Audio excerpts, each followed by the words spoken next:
Recording. Okay, welcome back, everybody.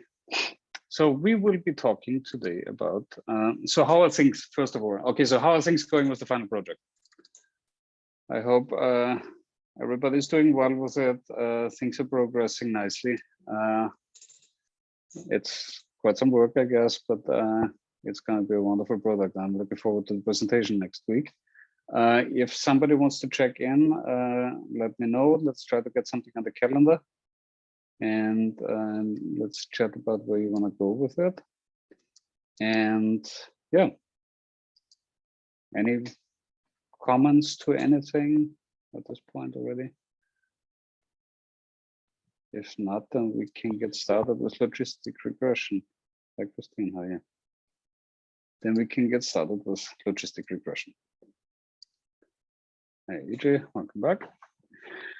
Okay, so logistic regression. So this is really, so predictive analytics means we're going in the realm of building probabilistic models, which essentially we haven't done before. So we have done additive models at this point. We have done linear regression and multiple linear regression.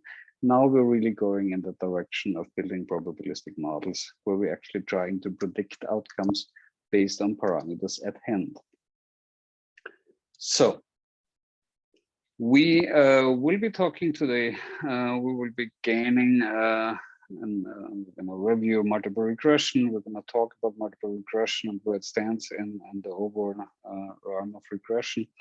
We will talk about linear regression as a special form of generalized linear regression. We will be talking about linear and logistic regression, especially cases of so-called generalized linear regressions. We will talk about the distinction between additive and multiplicative models, and we will talk about statistical inference gained from logistic regression. So, when we talk about inference, what does inference mean? So we have two variables, or one outcome variable and more variables, predicting variables, that essentially are in a relationship and an association that we try to quantify and use for the prediction of the dependent variable. So we have a response or an outcome variable, and we have predictors. And this association can be established even when the causality is not known, cannot be established, and cannot be ascertained. So the response variable is traditionally always plotted on the y-axis, and dependent variable is always on the y-axis, and in the simplest form of a bivariate linear regression, you basically have the independent variable on the x-axis. So for the example of a multiple linear regression, we have spoken about it. So we have an expected value of y given a specific x. So we have one outcome of the dependent variable given a certain x that essentially will affect that y in a certain fashion, which is defined by the so-called systematic component, where we basically have individual coefficients that are determining the magnitude of the y in the presence of an leftover error or residual error that essentially will translate into a random effect and a random component and an additional error. So we basically have with XP, we have the predictors of independence variables, which are indicated here on the right side of the equal sign. And we have on the left side, we have the dependent variable, the expected outcome, the expected value of y given an x. P2P are the regression coefficients. So now when we look at a systematic plus a random component, we have the yi equals now this expected y given a specific x plus this random component ei. So yi essentially becomes then an intercept beta 0 and the x components, the systematic components, plus a random component. And this random component has a normal distribution, has a mean 0. So this is kind of like the residuals that we discussed for the multiple regression, right? This residual error essentially has a normal distribution, has a mean zero at every value of the predictors, and has a constant variance at every value of the predictor. And all of these values, all of these individual values need to be statistically independent. These are the main assumptions for the linear regression. So what does this mean in the greater picture? So linear regression essentially is a special case of broad family of models that are called generalized linear models, GLMs.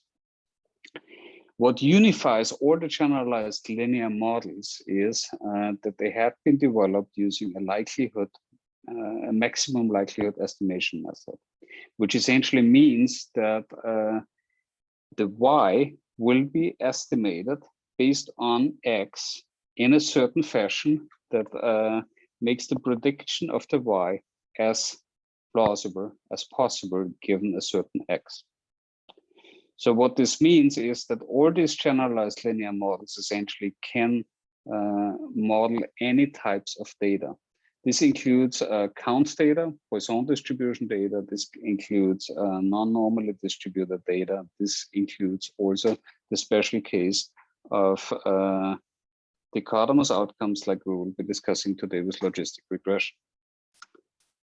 As a consequence of that it's such a versatile model, using this maximum likelihood estimation method, transformation of Y are not needed.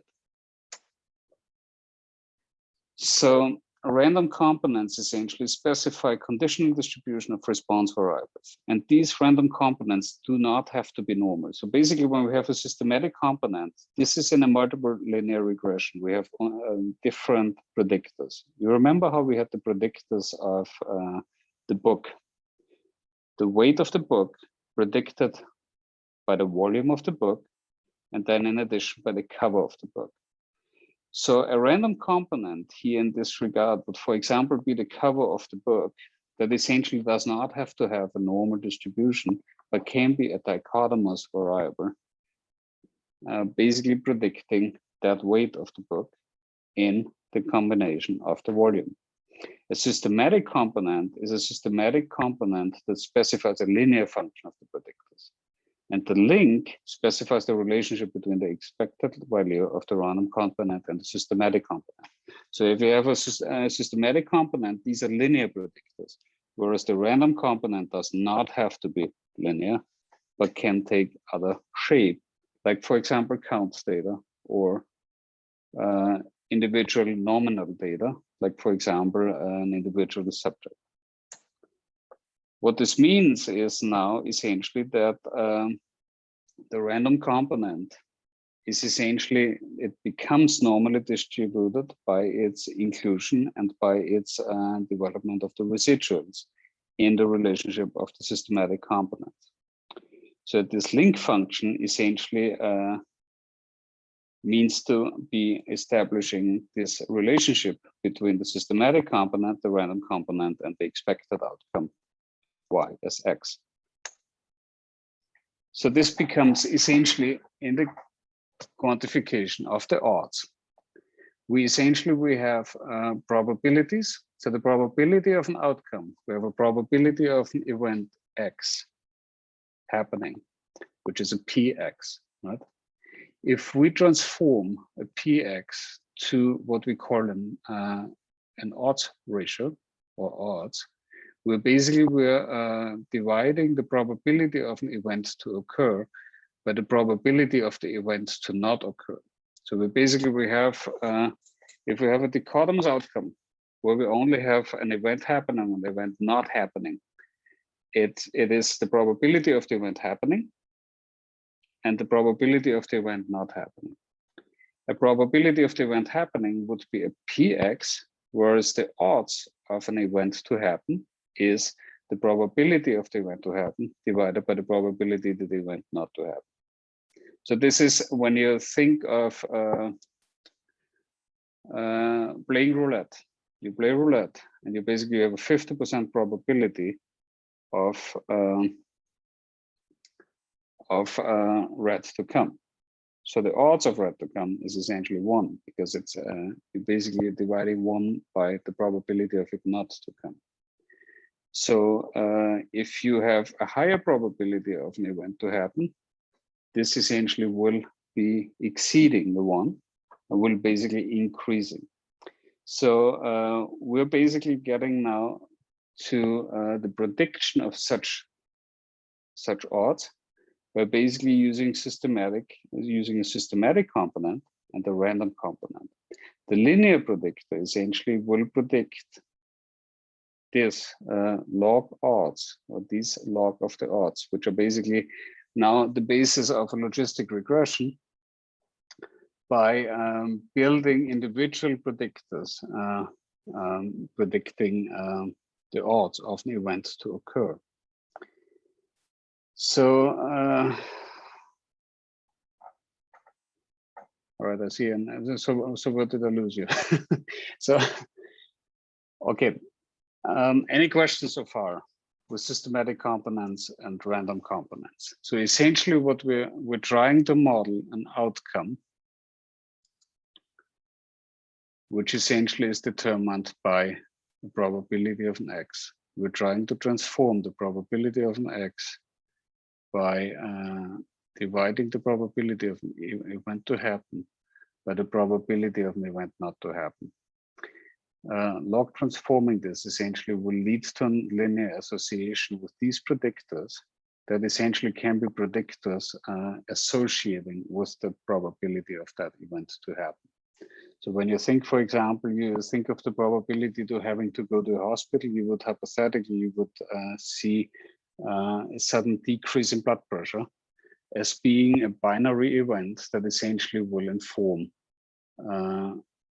one of these predictors, and basically will then lead to this essentially increasing the odds of the individual having to go to the hospital, of the probability having to go to the hospital.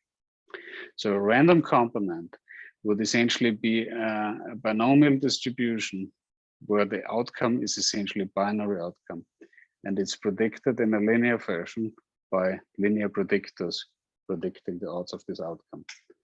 Whereas the link function will essentially associate now these log odds with the actual odds ratio. And we're trying to get this from a logarithmic function to a linear function, basically translating these log odds to a linear odds ratio. So what this means essentially is, so we have okay, so we had with the linear regression, we had the prediction of a y by using the addition of various parameters. You remember the example of, maybe let's go back to where we've been with the multivariable regression. Maybe this makes it a little bit easier to come along with me here.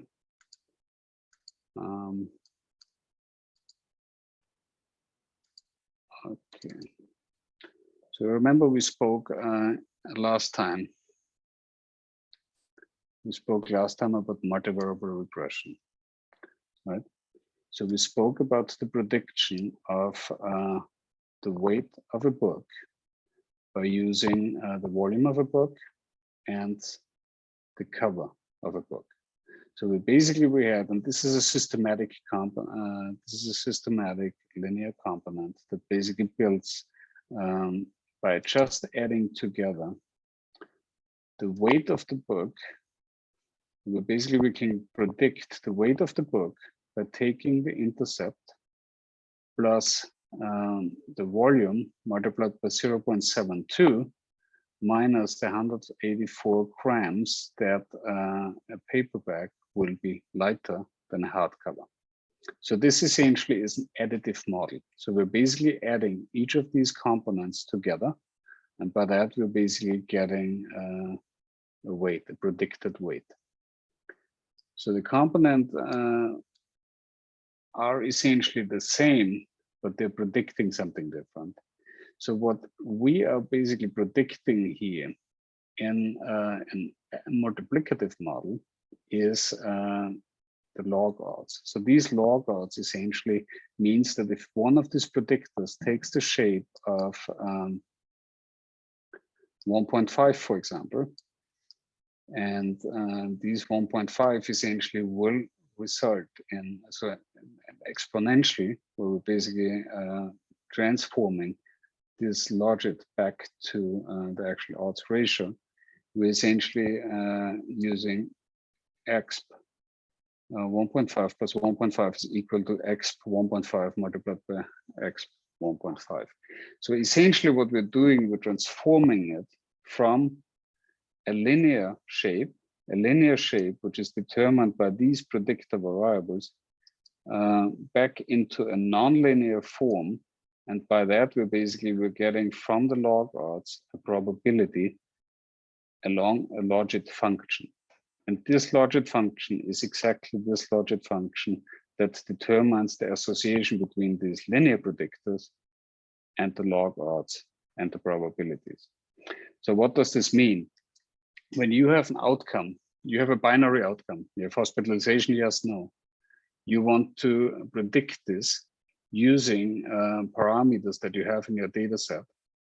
And you're directly calculating the probability of an event to happen based on these parameters that you have at hand and based on these values for each individual that you have at hand. So each individual will contribute one particular X. So these XIs are individual contributions of particular parameters. So that could be the blood pressure, that could be whether this individual is male or female, whether this individual is of an older age. All these examples that we have basically done and calculated over the last semester. So adding this all together essentially gets us at a spot that we can use this and transform this to use these log odds as the systematic linear component to predict the probability along these logit function. As the outcome of this, we essentially were getting what is called the odds ratio. And the odds ratio is nothing else but the odds of an event to happen, which essentially is nothing else but the probability of an event to happen divided by the probability that the event will not happen. Does that make sense?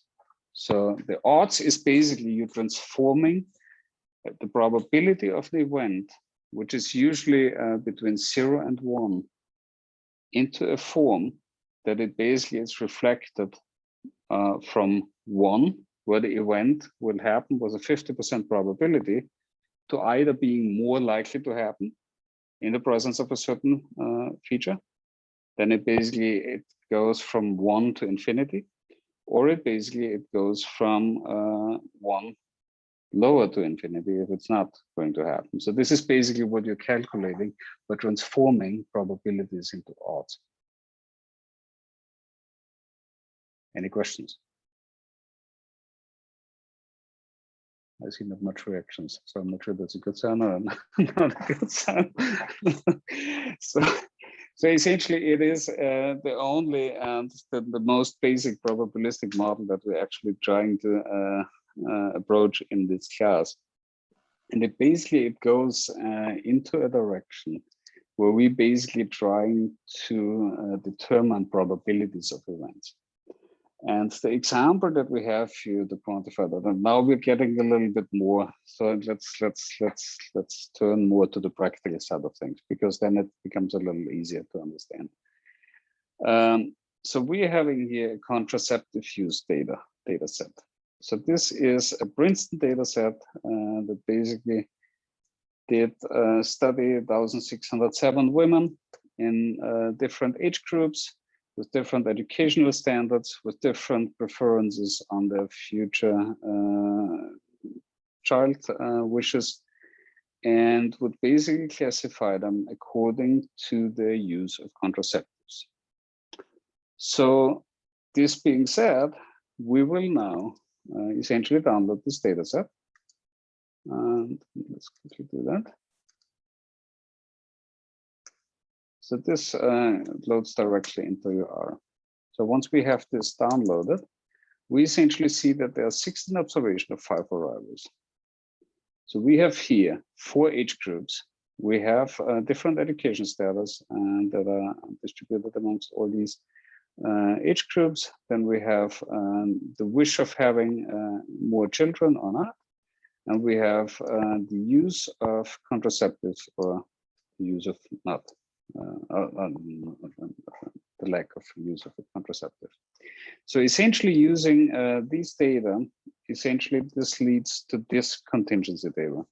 So if we are now mapping out wants more children versus does not want more children, using and non-using, we essentially get this picture. So we have looked into chi-squared tests, and we have basically constructed Pearson chi-square statistics.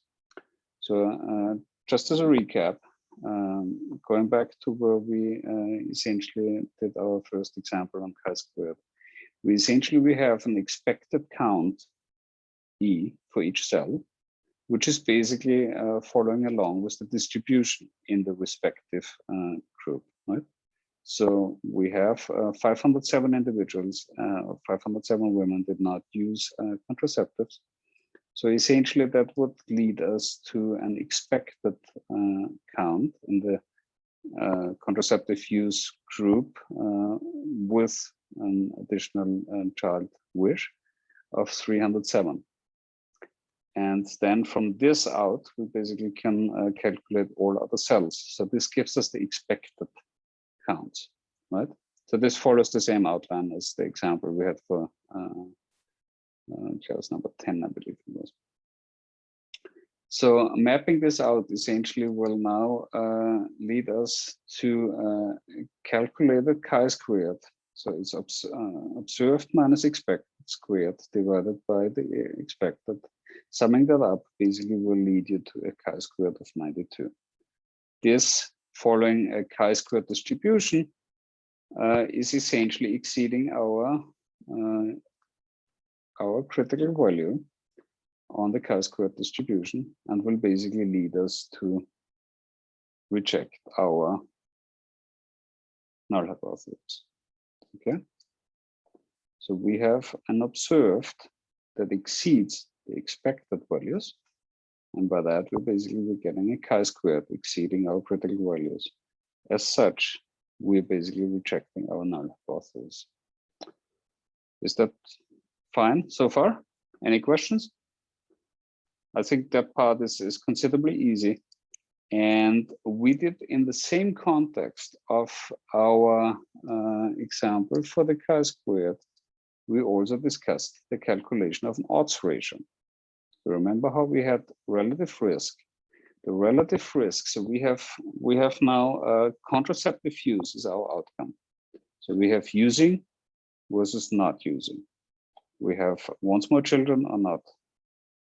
So we have an exposure group here on the rows. We have an outcome group here on the columns. Calculating a relative risk is basically a ratio of risk in the respective row, in the respective group of exposure. So if we want to calculate the risk here, we calculate 219 divided by 219 and 753, which is the sum of this entire exposure. So this is the risk, right? It's the probability of an event to happen, of having a contraceptive use in the group of those that want more children.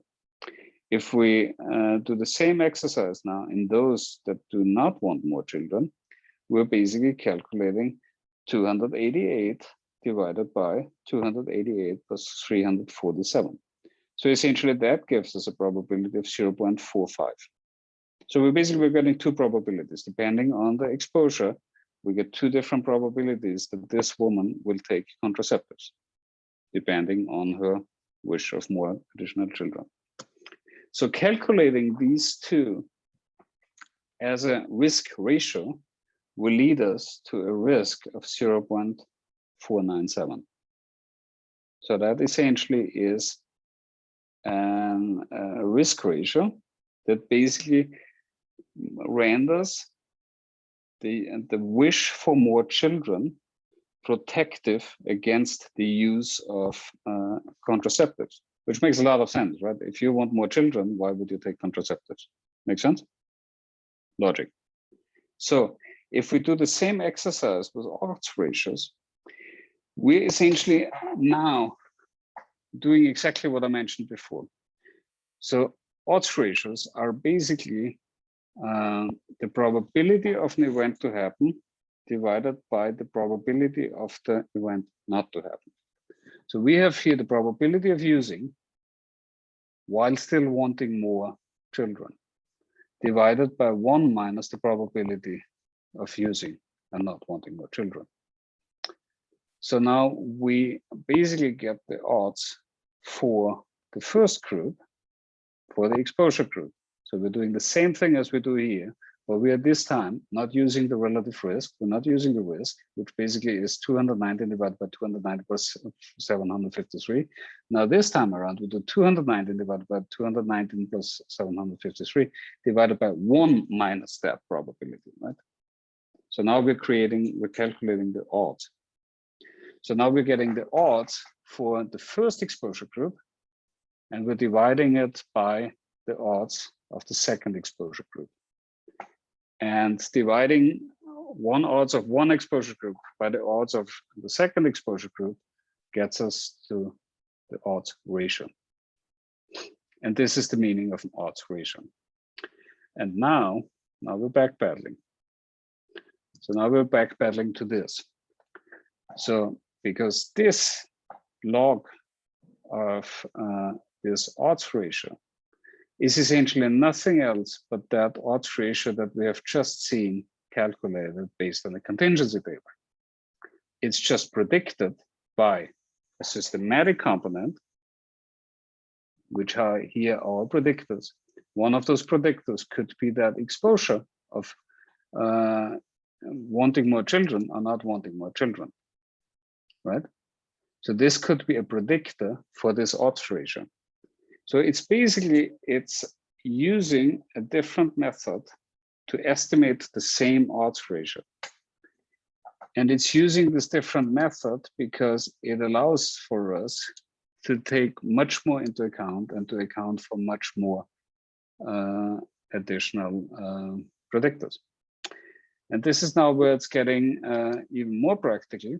And this is now where it's getting really neat because, oops. So when we are employing now, so we remember we had now 0.497 for the risk ratio and 0.35 for the odds ratio. If we are now going into R and we're calculating now exactly this, so we have now exactly this calculation. So we are building a generalized linear model where we basically having as the outcome using or not using. So it's a dichotomous outcome, right? So the outcome we want to have is, does this what predicts for a woman to use contraceptives? Our predictor here, and this is the same code essentially that we have used for the multiple linear regression, is whether the woman wants more children or not. The data we're using is the data we just downloaded, and the family we're actually using is here defined by the logit link, which is exactly the same logit link I've been talking about here. But the outcome we're modeling is absolutely the same outcome as this odds ratio that we quantified here using the contingency table and calculating it by calculating the odds in one exposure group divided by the odds in the other exposure group.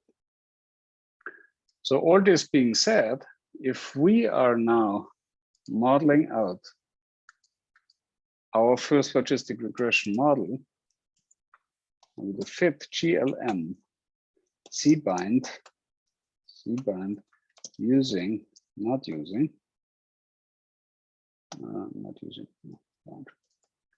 using as a function of once more children or not, once more data equals CUs, and I'm walking you through all of these components: binomial,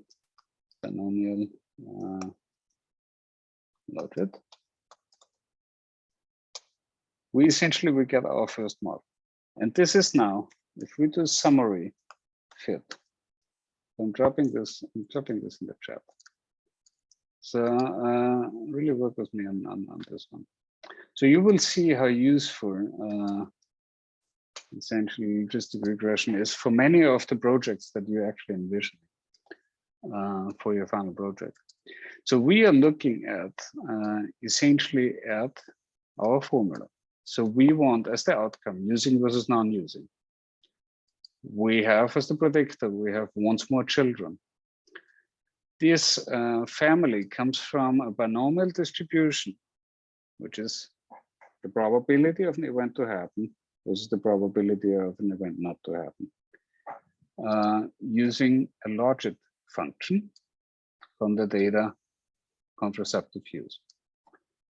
So we are getting here exactly the same outcomes as in the lecture slides. So we have an estimate of the intercept of minus 0.86664. We have once more as a predictor. So we have a standard error around our prediction. We have a set value that essentially establishes for us a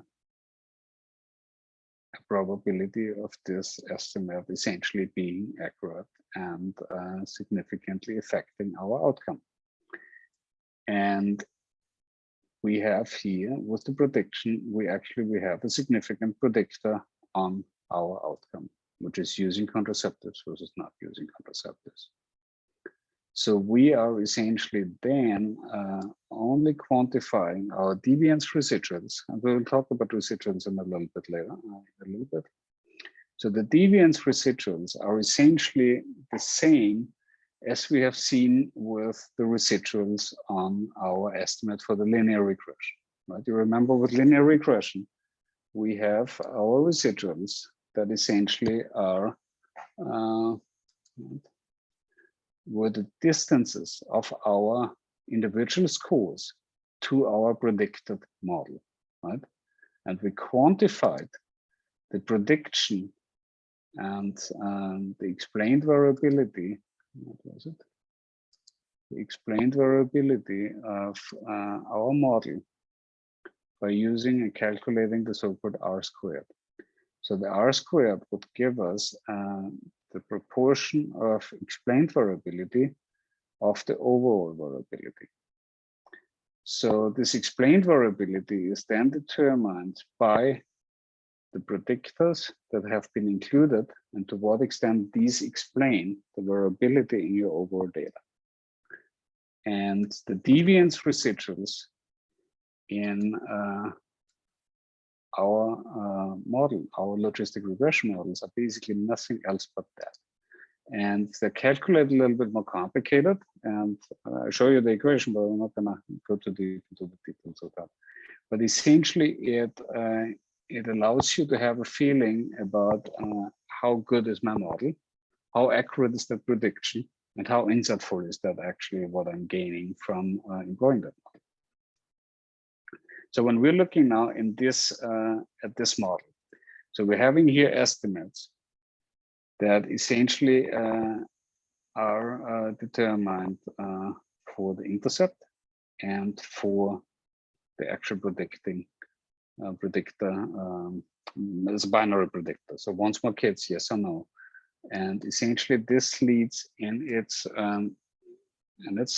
totality, it leads to an intercept.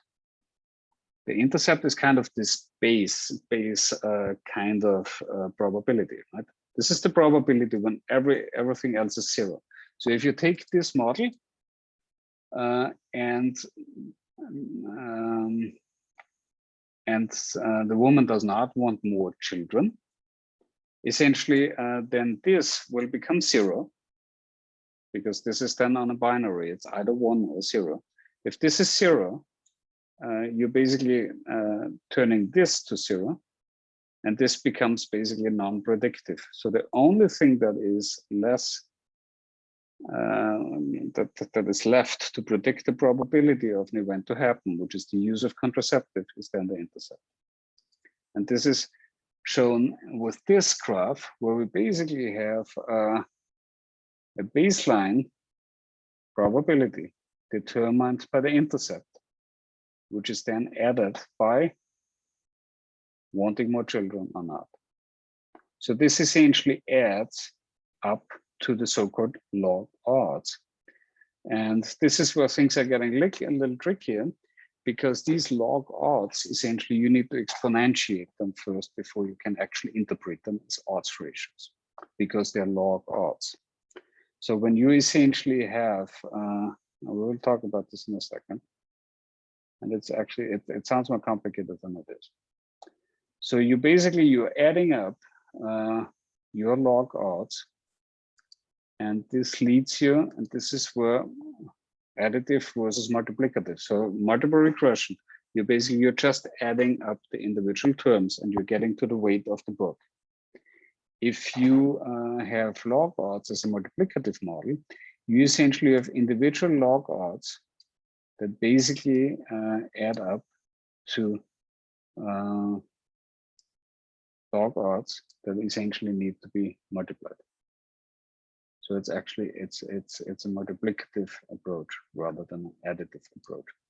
And we will see where this essentially becomes quite important to keep in mind. So we have now, in addition, so we have now the log odds basically add up to a certain level, and these can then be interpreted as as actual odds ratios by using an EXP of minus 0.18 plus minus 1.04. So this essentially are our,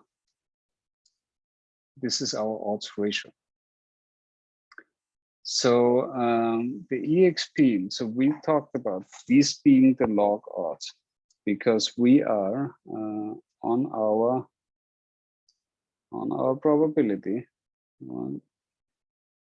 we are basically modeling these log odds, right?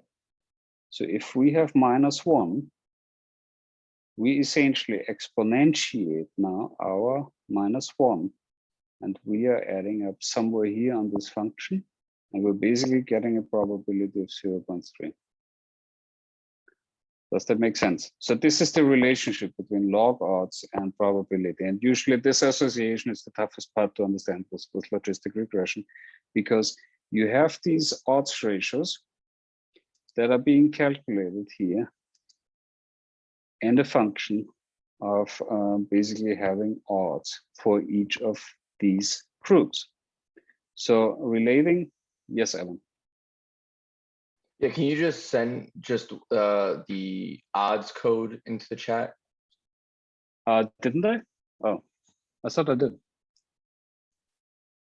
Oh, did you receive it? Not the odds. I'm just wondering where the second number came from.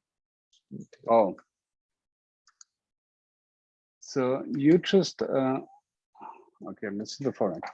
Let's get this out. Coefficient. Okay.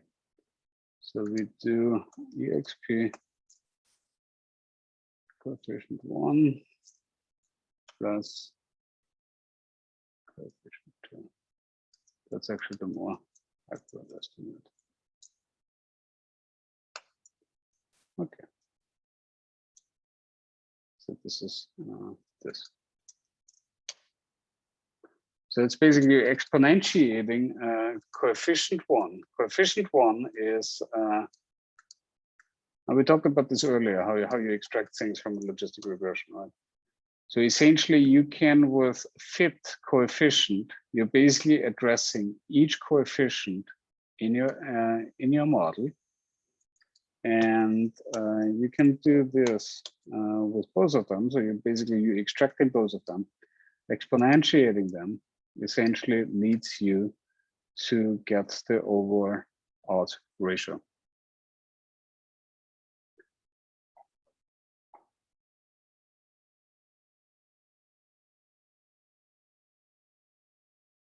What?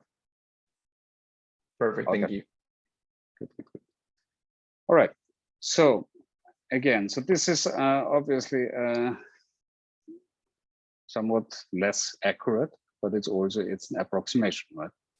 So it's 0.3 instead of 0.35. But essentially, what you're getting at is now the capability of estimating your odds ratios also in a multivariable fashion.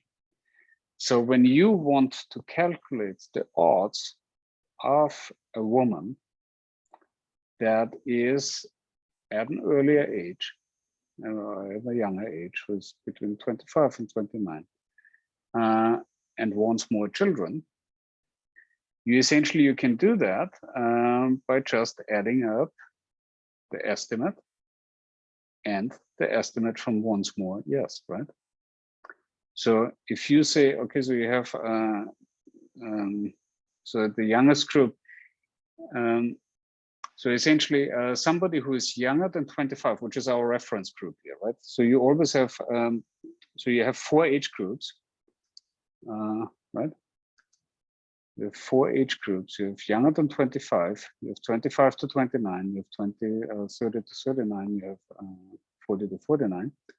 So the youngest group that does not want more children, because once more, yes, will become 0 and drops out, does not contribute to your odds ratio. So your youngest group, essentially, the probability or the odds of that group not wanting children is at minus 0.81, and not using contraceptive is here at around less than 20, right? So you are relating your log odds to the probability, and by that you actually can use your model to predict probabilities given the parameters at hand. So if we build this model now, we essentially have now, okay, this is this. Let's call this fit 1. So this is our first fit. So summary fit 1. We do fit 1 here. Fit 1 here. Now we can build fit 2, where we can actually, in addition to that, model in our age group. That's the name of the parameter. Let's see, age. So age is age is a categorical variable. So now we're getting the same age group here, right? So I'm dropping this in the chat again. Oh, okay. So we have here our fit 2 essentially gives us an idea about the age group. So we have minus 8241 for once more children, yes, no. So if this is given, this becomes a 1. So you're factoring in minus 8241. So if you have now, let's say you want to calculate the odds ratio of, let's do fit coefficients, so we find the right one. Fit coefficient. If we want to calculate the odds,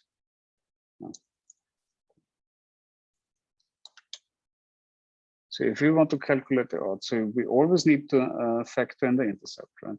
We always need the intercept. So fit 2 coefficient. Fits to coefficient 1.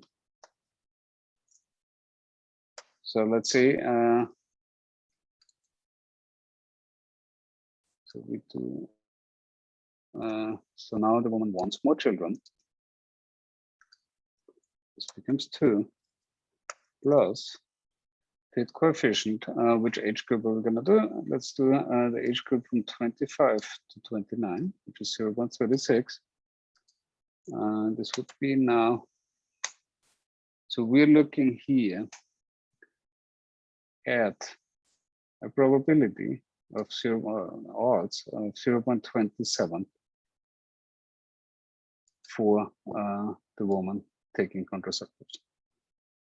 If we are to calculate it now for the older groups, you see an increasing trend, right? So essentially this will now, if we're doing instead now 1, 2, 3, 4, 5.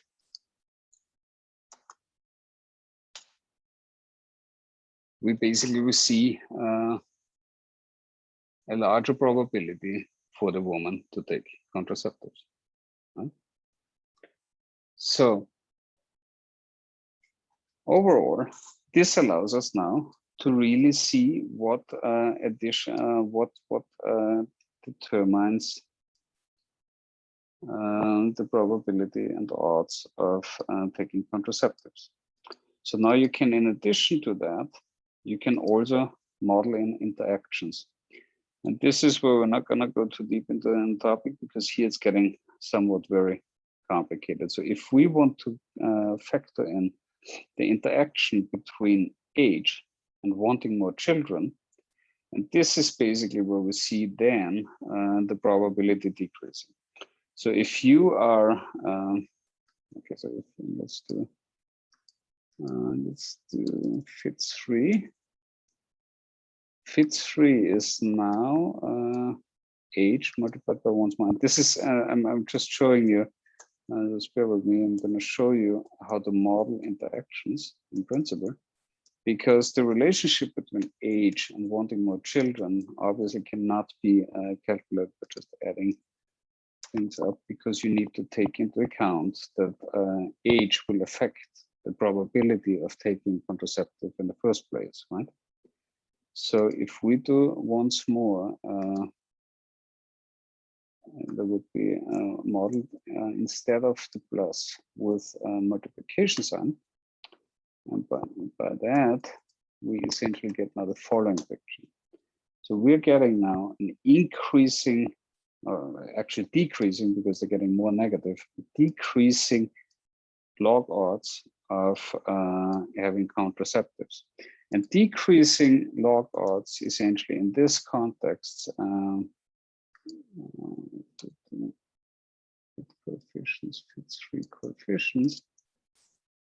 3 coefficients will essentially here 1, 2, 3, 4, 5, 6, 7, 8. So exp fit 3 coefficients 8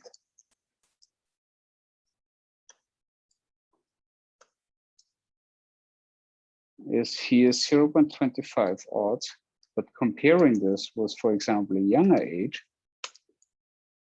where we do so if the woman wants more kids, yes, but she's basically at a younger age, she basically has 7, 6, 6. She has higher odds than being to be on a contraceptive. When you think about it logically, what you're seeing here is that somebody who is younger will be more likely still be on a contraceptive despite wanting more children. But as soon as the age increases, and this is where the interaction kicks in, as soon as you get older, you're more likely to be on a contraceptive. And once you get older, you're less likely to be on a contraceptive, because you're essentially more likely to want a kid at this point in time. So this is essentially where we're observing an interaction between wanting more kids and the actual age group the woman is in. So this is interactions and how you need to deal with them in a logistic regression. Any questions to that? I know it's a little heavy, yes, but it's the last lecture, right? But it's just important in essence because it is the only probabilistic model we're essentially looking at, and it's nice because some of you may have final projects and final project ideas where you actually can build a logistic regression to predict a binary outcome. And this binary outcome could be various outcomes. It could be a disease, could be whatever outcome you have chosen in your work. And for whatever you have at this point, contingency tables in your mind. Because these contingency tables can also, in addition, be analyzed by using a logistic regression model. The beauty of using a logistic regression model is because you can add additional predictor into this model. And this is what logistic regression, and this is why I'm essentially doing it. This is why I'm walking you through this. And I understand that the concept of a logistic regression is not, it's not a stroll in the park. It's some quite involved mathematics and statistics. But the point is, you can, whatever you're analyzing right now with a contingency table, now also approach with a logistic regression. And that's why I think the code that we're currently discussing is actually super interesting for many of you. And okay, so I would, well, we can hypothetically talk briefly about the residuals. So we talked, okay, so any questions concerning the association between contingency tables and logistic regression? Or is that to some extent clear where one can go with the calculation of logistic regression? So just to recap this quickly and really minimizing it to what really counts. So you have in a contingency table the possibility to calculate risk for each of your exposure group. You have the risk of using contraceptive, quote unquote risk, right? So this is the probability of taking contraceptives when you want more children. Or here you have the probability of taking contraceptive when you do not want more children. And the relative risk essentially is a way to quantify the risk between both groups and to quantify whether it's more likely you're on a contraceptive or not. A value below 1 will indicate that if you want more children, you're less likely to be on a contraceptive. Makes sense, right? If you do the same exercise with odds, you get the same ratio. Odds ratios and risk ratios are in many cases quite close. Not in this case, because it's a highly frequent event. If you remember our chi-squared lecture, with rare events, odds ratios and relative risk are very close. The more frequent the event becomes, the more they deviate from each other. So that's why you basically favor the odds ratios, because here essentially you have a more realistic estimate between logistic regression and your contingency table. If you build a logistic regression model, you're using a function to relate linear predictors that you could have used in a multiple regression model to predict a nonlinear outcome that you basically are linking to your predictors using a logit function. This is this logit function that essentially allows you to relate your linear predictors to your nonlinear outcome.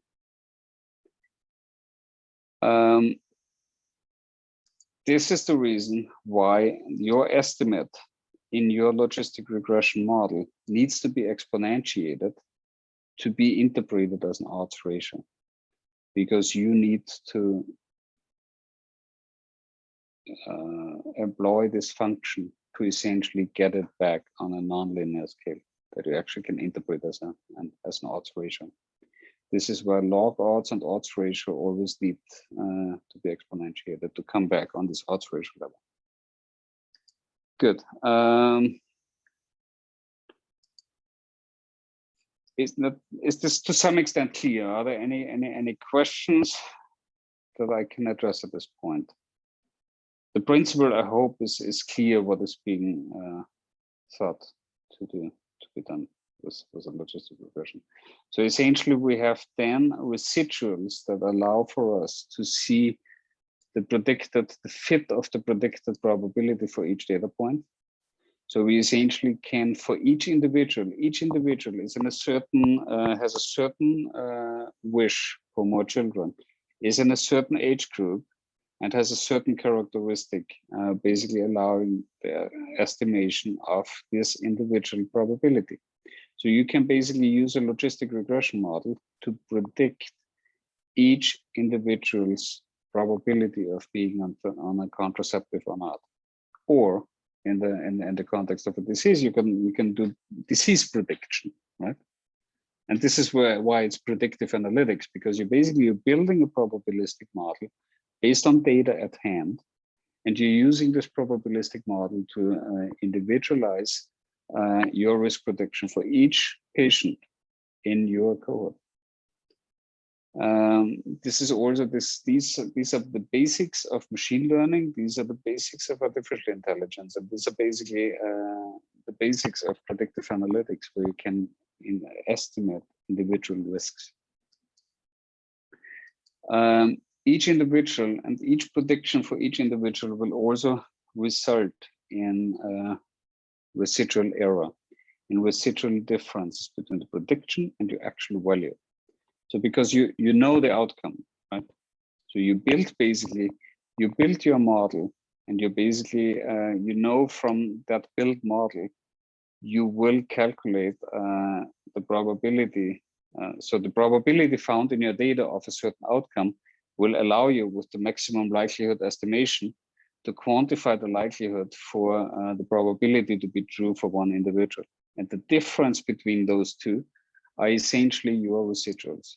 And the residuals that we will not discuss in much detail here, the logistic regression, can be Pearson residuals and so-called deviance residuals. And the deviance residuals were those residuals that we looked at here. So these are like the residuals we had for multiple linear regression that essentially allowed for us to find more appropriate models and more accurate models. And this is also the way these residuals are being used here in the context of logistic regression. So they allow you to understand to what extent your model actually has an accurate prediction. You can, for our contraceptive use model, you can easily, and this is for those of you who want to go a little bit deeper into logistic regression at one point in time, you can look at all your prediction as a so-called diagnostic plot. And these are the plots that you simply see here. So with plot fit3, if you just plot fit3 and do right plot by fit, you get these residual plots, and you can do an assessment of these diagnostic plots that essentially allow you to see how accurate is my model. And this is mapped out here on this slide, where you basically see various diagnostic plots that allow you to diagnose and to assess your residuals and how your residuals behave in terms of the predicted values and in terms of the outliers that basically will change the accuracy of your prediction. But all of this is too much of, so let's leave this behind. The only thing that may also be interesting, and this is something that we will briefly do in the lab, essentially you can also use then a chi-squared distribution to compare models against each other. So if you're building a model where you have an interaction in there, which is quite an involved model, and you want to compare whether this is now a better model than the previous model where you did not include the interaction, you can compare this with a so-called analysis of deviance. And I think on the multiple regression, we used analysis of variance to compare the models against each other, right? So analysis of deviance allows you to do the very same thing to compare your logistic regression models. And this is essentially what we're seeing here. So this is the same model that we had before. This is now the same model, including age. And essentially what you see is that these residuals do significantly decrease. They actually they're half of what they were before. And this at the chi-squared distribution, p-value, that is far beyond 5%. So this shows you that model 1 and model 2 are significantly different from each other, and the deviance residuals are significantly decreasing to an extent that is significant on the chi-squared distribution. Any questions on this? So basically you do odds ratios. You can do odds ratios and relative risk and contingency tables. You can use logistic regression to use on the very same data that you used in the contingency table to quantify your odds ratios to estimate this very same odds ratio, with the advantage that the logistic regression can, in addition to that, be amended and gain additional insights by including additional predictors in your model. By that, you actually get a more accurate estimate of the odds ratios for your data. You can compare each of these models that you build against simpler models or more complicated models, and you can compare whether the inclusion of additional predictors has actually given you enough insight to justify the inclusion of these predictors. So you can essentially in a stepwise fashion, add predictors into your model, see whether your model becomes better and better and better, and you actually need to include these predictors. So that's the basics of it. Okay, any questions so far? Any questions up until this point?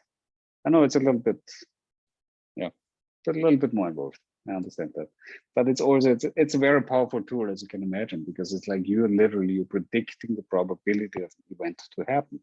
So when you think, for example, this is literally like for those of you that want to go into medicine or in a diagnostic field, this is literally, you have a probability where I can say like, okay, so I have an individual in front of me who is 50 years old. He had diabetes since 10 years, and he basically, his blood pressure is 150. I know that the probability of this gentleman going to have cardiac disease in the next 3 years is XYZ%. This is where predictive analytics go. This is the power of predictive analytics. So now let your imagination flow how powerful this can be. And it's very insightful, and it is definitely the future of medicine to some extent, that you will use such predictive models to understand and triage patients based on their individual characteristics, based on their dynamics, based on their lab values, based on their age, based on their history, based on you name it. So these are extremely powerful tools, and logistic regression is the basis of it all. And I conclude with that. If any questions, I'd be happy to chat more about the theory behind it. If not, I would say we get started with the practice lab. And the practice lab essentially brings now exactly these models into life, and we will essentially try to predict outcomes in our enhanced data in the very same fashion as you can, for example, do it with the enhanced data for the final project. So if we are now grabbing our assignment, any questions on logistic regression? I hope you all are in agreement and you share my excitement for logistic regression, because it is as you can imagine, very powerful tool that essentially will be extremely important. So it's when you down the road you read medical papers, or you read any kind of paper that does to some extent require the building of probabilistic models, you will definitely see logistic regression. I guarantee you that. Okay, so we have now, oops. So I have built, I have now copied. Okay, so we have now our practice lab module 14. This will essentially ask you to build a couple of logistic regression models. So we are now downloading. We are downloading a file that is, okay, so this is 1. This is 2. This is 3. This is 4. 5. Okay. So if we are now, okay, so this is practice lab.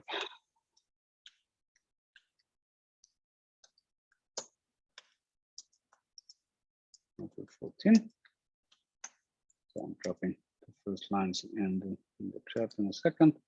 So we're going now and we are loading now our data set. So the data set is module 14. We're doing as usual, we're doing df, wait.csv. This is just the usual approach that we're doing. Okay, so I'm dropping now all of it in the chat. The chat again. Lost it. Did we lose it? Oh, there it is. Okay, so this is the entire example from before. So now essentially we have we are now at the practice lab. So now I'm loading the data frame in. So now we're asked to build a contingency table with the outcome variable HTN and gender.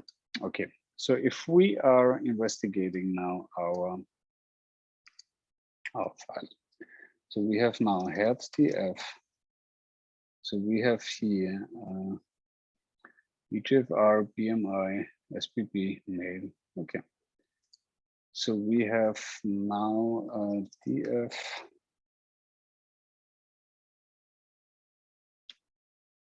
Okay. Outcome HTN. So now we need to build df HTN is if else df SPB is greater or equal 160, then it's 1, otherwise it's 0. Then we can do df HTN factor to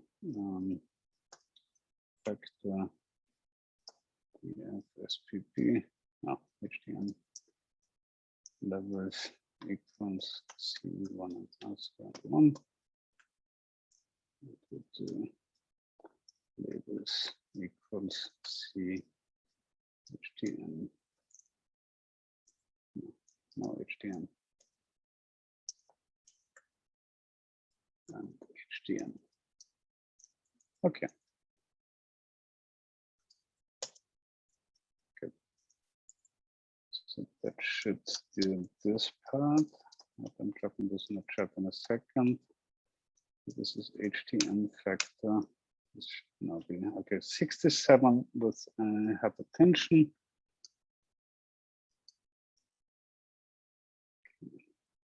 Dropping this right now. So now we have. Let's also do male as a factor. df male factor. This is now factor. df male.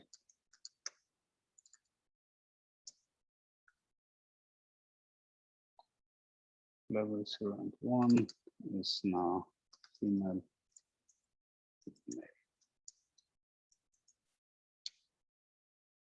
Summary male factor. It's not this and this. Okay. So this is the male categorization. Okay. So now we run the contingency table that essentially will allow for us to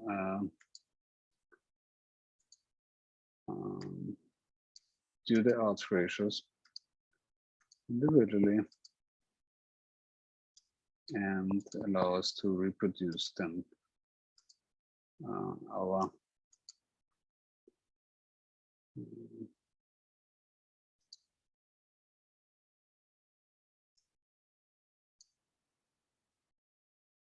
so we are doing now, so we're basically bringing this now in a table, which is our TBL matrix. We're doing C is like, so this is the sum. So we're doing now, so if we do a matrix, we basically have, we do HTN1, we do male 1. So we do sum HTN where DF male equals 1. I don't know, for the sake of speeding this up. This is the code I programmed the other time. Names male. Okay, this worked. Okay, and I'm dropping this now.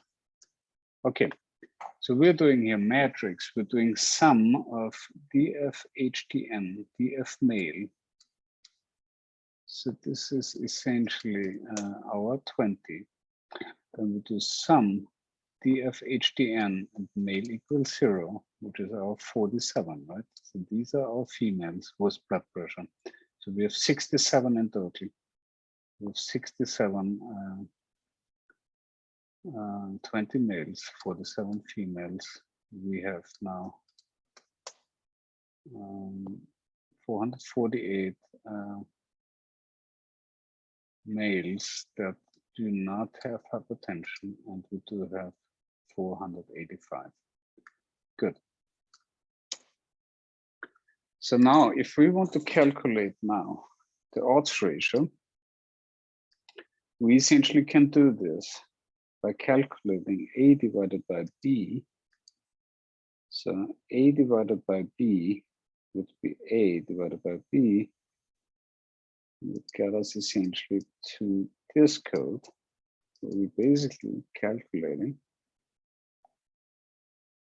So table 1.1 is essentially this entry divided by table 1.2, which is essentially first row, second column.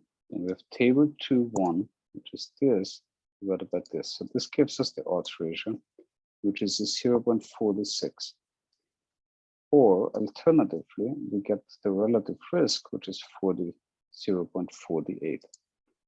Let me drop this in the chat. You have this to play through. So this is now the calculation of odds ratio and relative risk ratio.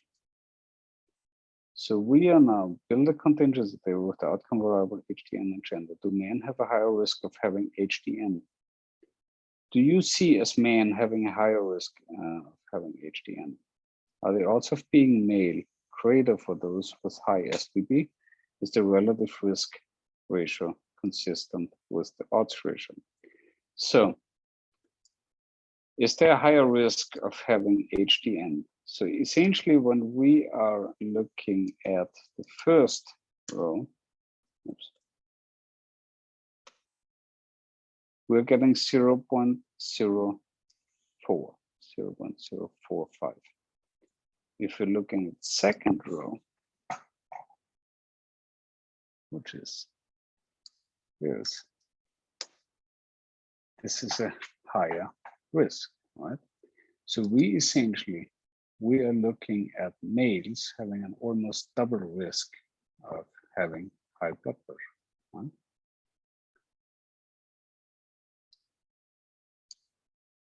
Oh, if you have the risk, sorry, have the risk. Male equals 0, I do that. Double check that. Okay. Yeah. So it's half the risk of males to have high blood pressure. So essentially, we are looking at a smaller odds ratio than 1. The odds ratio of 1 would suggest that it's the same odds for males and females. In this regard, it's basically almost half that risk.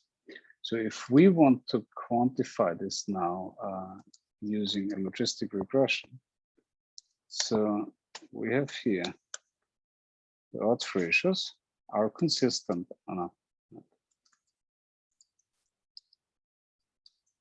So these are our odds ratios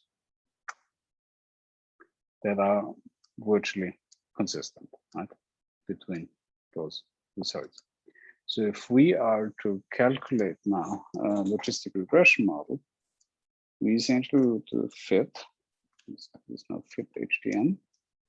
Fit HDN, essentially fit HDN, let's call it fit HDN1. Fit HDN1 is basically GLM. Outcome is HDN or HDN factor. Let's do it. HDN, and we are now including male, and the data equals DF. The family equals binomial. It's a binomial outcome, and it's a logic function. So our Fitch HDN is essentially showing virtually the same quantification. And now if we are now getting the summary fit HDN1 coefficient out, we are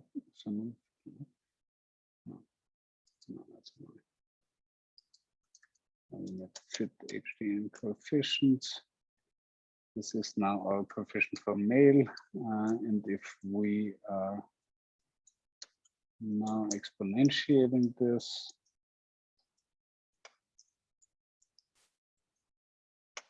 we are essentially getting an odds ratio that is virtually consistent with our odds ratio from the contingency table, right? And this comes back again to this quantification. We have our log odds, and we are essentially doing nothing else but quantifying using this logic function, this probability that essentially is consistent with our odds ratio quantified in the contingency table. So it's basically the arithmetics behind it are fairly comparable, and they basically add up to the same end. So if we are now in the logistic regression model with H and turtles, is H a predictor in A and B? So if we're including now H into the same model, so we're building now the same model, but instead of gender, we're including now H, with HDN2. So if we are looking at this now, we're essentially getting a different situation. So we're seeing that these log odds are now positive, meaning that H has an increasing effect on the odds of developing hypertension. So if you want to know what the odds ratio is, you simply need again to exponentiate our coefficients. So we essentially get an increase of 8% with each year of age. So we have 1.08. The reference value is the mean age. So every year above the mean age will essentially increase our odds of developing hypertension. So if we do the same with 2 times of age, we need to activate the deployer package.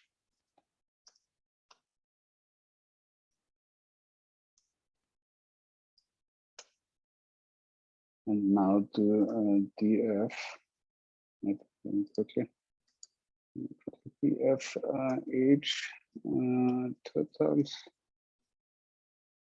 equals entire df age 3 groups. Okay. Now we do the factor, then df age totals factor. We'll drop it in the chat in a second. This factor is df totals levels equals C1 to 3 labels equals total 1 total 2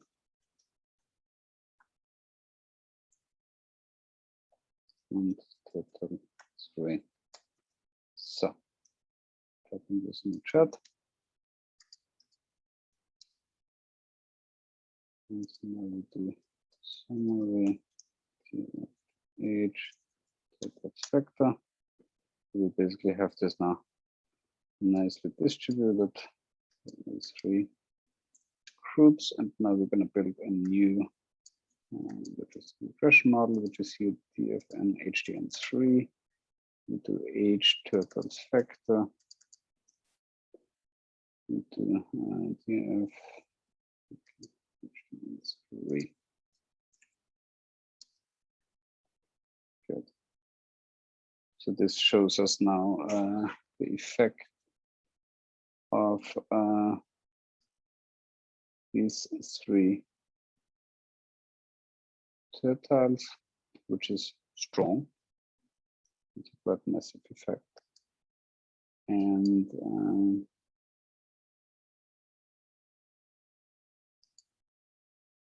this is also a very massive effect.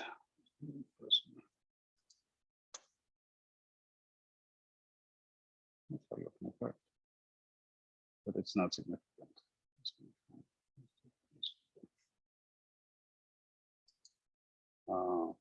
That's fine.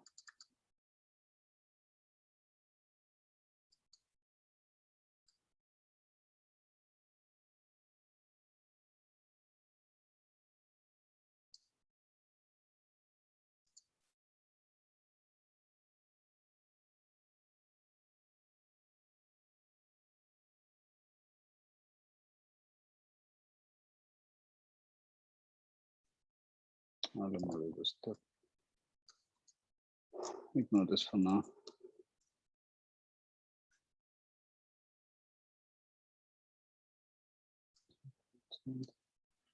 This is such a massive effect. This is this something else.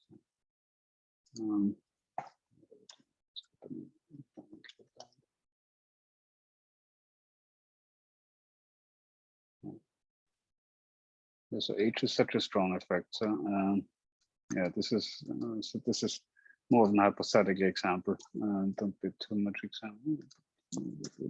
Yes, we're having that's interesting. Okay, but you see, you can blaze through various examples.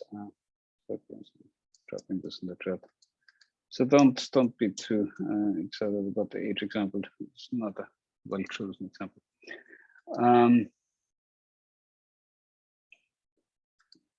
So now we can essentially compare the inclusion of age.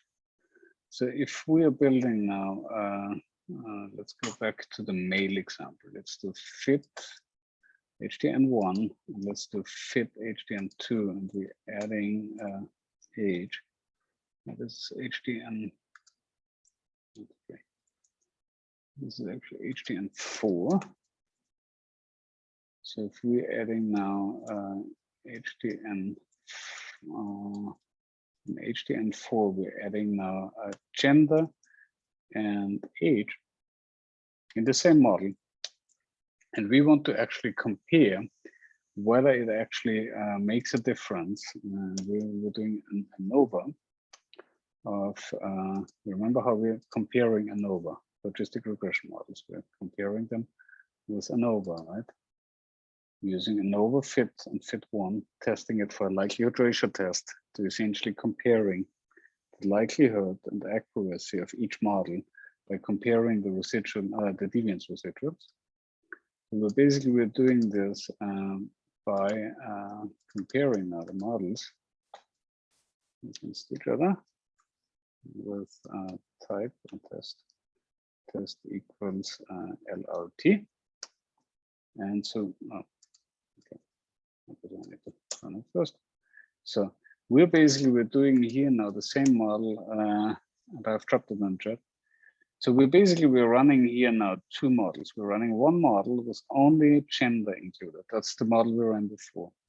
Now we're running the model with gender and age in order to find out whether this will improve the accuracy of our prediction. And so definitely it changed the estimates per se, right? And using now an analysis of deviance table and comparing this in an ANOVA actually shows us that the deviance residuals are actually decreasing significantly. And therefore, the addition of age actually made a lot of sense in our logistic regression model. So this is actually the interpretation of that.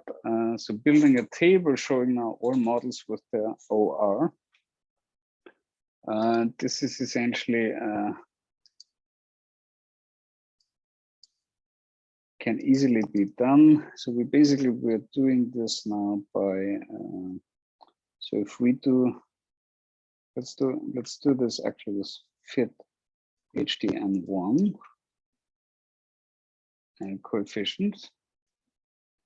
So we remember that when we run these, we need to exponentiate them to essentially get through our odds ratios, right? Actually, let's do HTN4. Okay. So these are our odds ratios once we actually exponentiate them. If we want to have now our confidence interval, we need to do conf int fit HTN4 will get us essentially our confidence intervals. So we're getting here an automatically generated confidence interval where each of these, we can actually treat them individually, just like we always do, as soon as we have, so we're treating them in the same way. So this is 1, 1, this is 2, 1, this is 3, 1, this is 1, 2, 1, no, 2, 2, and this is 3, 2. So basically, each row can be addressed here before the comma. So you're treating it just like an object, essentially. And if you do conf int, and you're basically exponentiating this confidence interval, and maybe this is your question, Evan. So you're basically exponentiating the entire conf int. You can treat all of these, and you can basically C-bind this together. You can C-bind, and you can get all of this basically in one table. But then you just need to label it, and then it becomes table equals C-bind. Now table is this. So now we need coordinates table. Coordinates table is now C. How are we going to do this? Parameter. We do estimate Then we'll do LL estimate. No, too long. LL estimate and UL. No, that did not work. Because then that's 3. Was not work. Missing a parentheses, I think somewhere. Yeah. There's a open sorry, quotation mark. Quotation. That's the word. Thank you. Exactly. Thank Just you. Is there a reason we didn't do the subtraction for the X fit what HTN coefficients? Subtraction. Wait, hold on. Well, let me quickly drop this in the chat.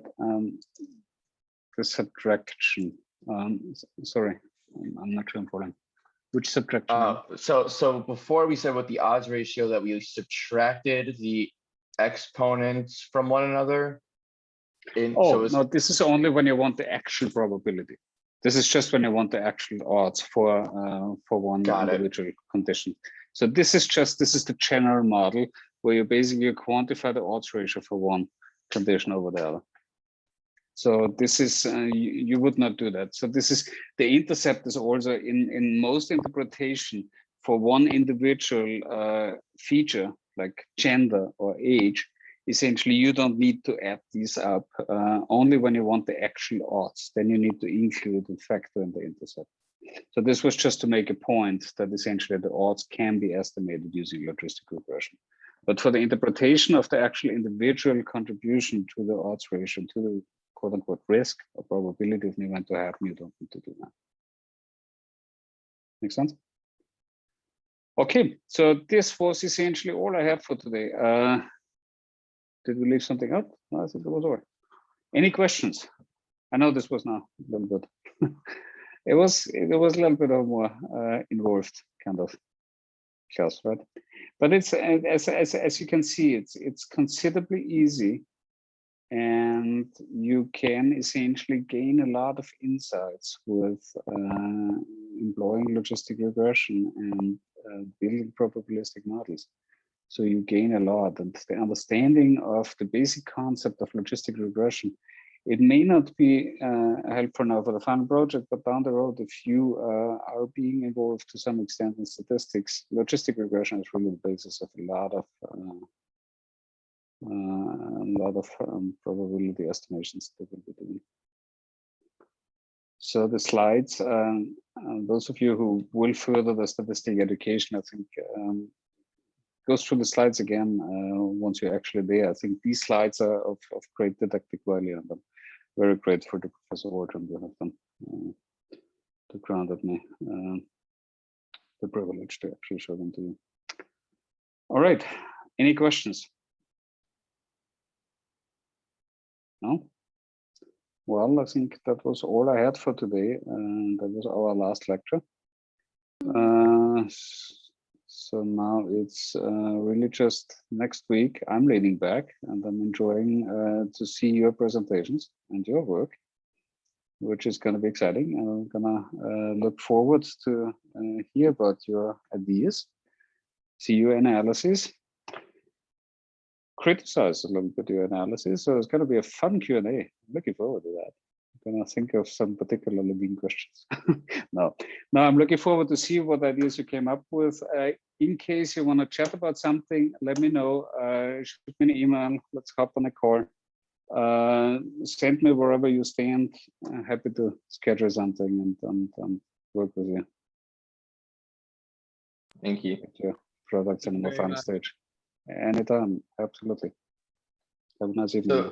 Bye-bye. Good night. Professor, just one question. Sure. So I'm still kind of confused a little bit, but the odds ratio that we should report in our regression on the final project, that's not the subtraction thing. No. Okay. This is if you really want to calculate for one particular. Right. For a specific thing, what's the, right, got it. Okay, thank you. Exactly. So you want to calculate for a male that is of a certain age, you would punch in your numbers. You use the intercept, you add the intercept as the base risk, then you say, okay, this is a male, so I multiply this with 1, but you need to do this before you exponentiate. So you really would need to do this on this level. No, here. If I want to calculate one particular individual, and I want to say, okay, so this is Mr. Smith, so he's male, he is 55 years old, and he has that intercept. I do this plus this multiplied by 1, multiplied plus this multiplied by 50, I said, right? Plus 50. And then I get this result, and then I exponentiate it, and then I'm there. Yeah. So you basically you get a linear predictor. You use the inputs from your data. You use these linear predictors to predict your log odds, and then you take your log odds and you exponentiate them, gets you to the actual probability for one individual. And you can essentially use, and bear with me for a second more. So you have here the predict GLM function. R has a predict function where you actually can use your model, and you just go and predict fit HDN4, and you basically you can. That's how they do accuracy tests. Absolutely, and you can predict now every individual. You get your log odds for each individual, and if I exponentiate that, I get the odds, all of this. Right? Obviously, it does make sense, but yeah, no, but this is how you would approach it. Okay. Thank you. All right. Good night. Have a nice evening. Good night. Bye bye. How are you doing, this? Sorry, I didn't realize class ended. Have a good night, Professor. Oh, thanks. You too. Bye bye.